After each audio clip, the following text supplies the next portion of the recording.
DJ Bharat Nishad अहेरा डेरा mobile number 89 83 46 11 69 पर संपर्क करें।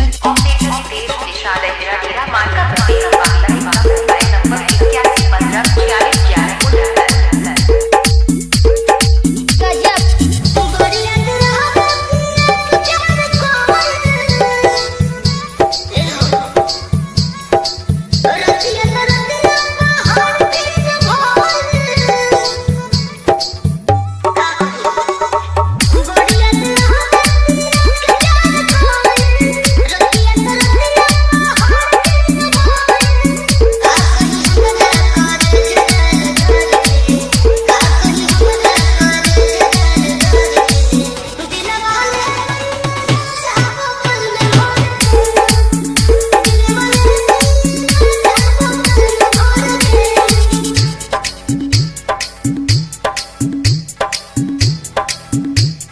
डीजे भारत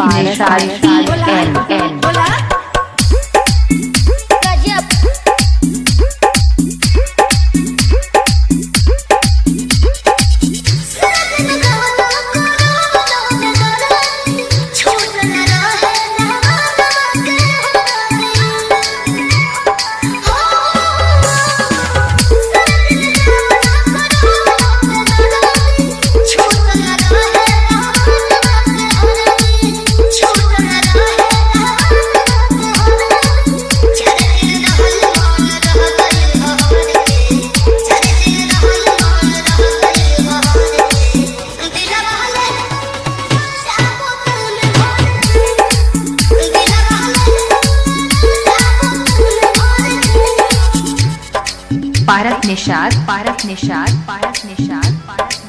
अहेरा डेरा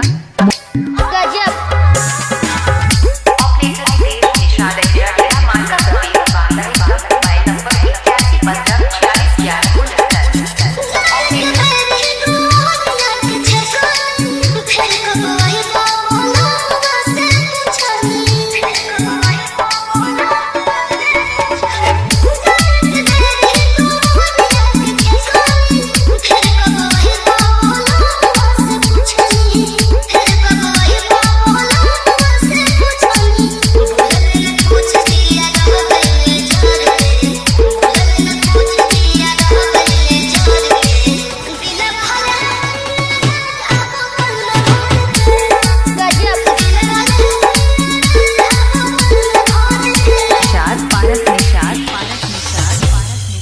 अहेरा डेरा मोबाइल नंबर 89 83 46 11 69 पर संपर्क करें।